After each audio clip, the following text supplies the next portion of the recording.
হত্যা চেষ্টা মামলায় আন্তর্জাতিক অপরাধ ট্রাইব্যুনালের সাবেক প্রসিকিউটর ব্যারিস্টার তুরিন আফরোজকে গ্রেফতার করেছে পুলিশ। রাতে উত্তরার বাসার অভিযান চালিয়ে তাকে গ্রেফতার করে উত্তরা পশ্চিম থানা পুলিশ। গোপন সংবাদের ভিত্তিতে ওসি হাফিজুর রহমানের নেতৃত্বে ট্রাইব্যুনালের এই আইনজীবীকে গ্রেফতারের পাশাপাশি জব্দ করা হয় তার ব্যবহৃত মোবাইল ফোন ও ল্যাপটপ। পরে ডিএমপির উত্তরা বিভাগের ডিসি মহিদুল ইসলাম বলেন, আসামির মোবাইল ফোন ও ল্যাপটপে সরকার বিরোধী প্রচারণার প্রমাণ পাওয়া গেছে। এদিকে বৈষম্য বিরোধী আন্দোলনে হত্যার উদ্দেশ্যে গুলি চালানোর মামলায় তুরিন আফরোজকে আদালতে নেওয়া হয়েছে।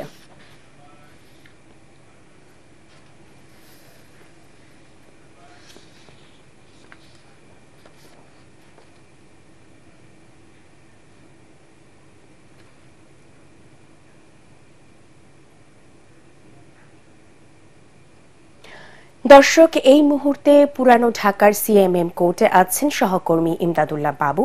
আমরা সরাসরি চলে যাচ্ছি তার কাছে।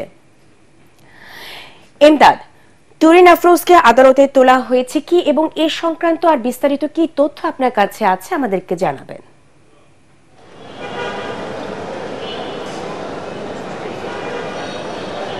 নাজিয়াত, আমরা সোয়া একটার দিকে দেখতে পেয়েছি তুরিন আফরোজকে বহনকারী একটি বিশেষ গাড়ি ঢাকার সিএমএম আদালত এলাকায় প্রবেশ করেছে এবং তাকে নিয়ে যেয়ে এখন রাখা হয়েছে আসামি রাখার যে কারতখানা রয়েছে সেই কারতখানায়।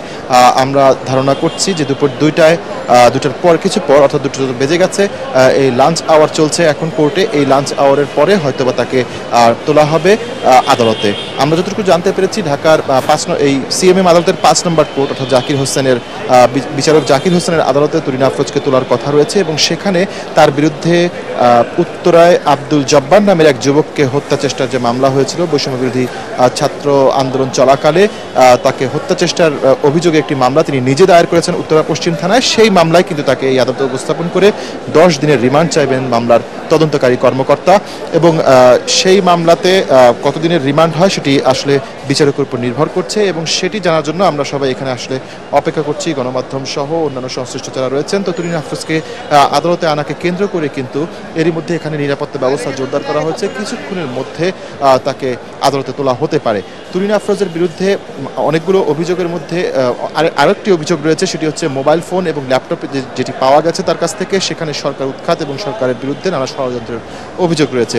এই অভিযোগটি আসলে সাইবার আইনে অন্য কোনো মামলা হবে কিনা এইসব বিষয়ে আসলে আমরা জানার চেষ্টা করছি, যেহেতু তার আইনজীবীরা কিংবা এই মামলার যে কর্মকর্তারা রয়েছেন তদন্তকারী কর্মকর্তা তারা এখনও আসলে মামলার যে বিচারিক প্রক্রিয়াগুলো রয়েছে, মামলার শুরুর বিচারিক প্রক্রিয়া যে রয়েছে সেইগুলো নিয়ে আসলে কাজ করছেন, সেই জন্য তাদের কাছ থেকে বিস্তারিত আমরা জানতে পারছি না। তবে দুপুর 2টার পরে যখন তাকে আদালতে তোলা হবে সেই সময় কিন্তু এই বিষয়ে আরও বিস্তারিত তথ্য জানা যাবে। এই মামলায় আসলে কিভাবে এই হত্যা চেষ্টা মামলায় আসলে তিনি কিভাবে অপরাধী হয়েছেন এবং তার সংশ্লিষ্টতা কতটুকু রয়েছে এবং এখানে কিভাবে কি কাজ করেছেন তিনি, এই সবগুলোর বিষয়ে আসলে তাকে রিমান্ডে নিয়ে জিজ্ঞাসাবাদ করার জন্যই আসলে এই আদালতে উপস্থাপন করা হয়েছে। 10 দিনের রিমান্ড চাওয়ার একটি আভাস আমরা পেয়েছি পুলিশের পক্ষ থেকে। তো এই রিমান্ড আবেদনের পর আসলে বোঝা যাবে তাকে কতদিনের রিমান্ডে পাঠানো হয়েছে এবং সেখানে তার আইনজীবীরা আমাদের সাথে কথা বলবেন এবং রাষ্ট্রপক্ষের আইনজীবী যারা রয়েছেন তারাও আমাদের সাথে কথা বললে এ বিষয়ে আরও বিস্তারিত আমরা জানতে পারবো। নাজিয়াত। জি ইমদাদ, আপনাকে ধন্যবাদ।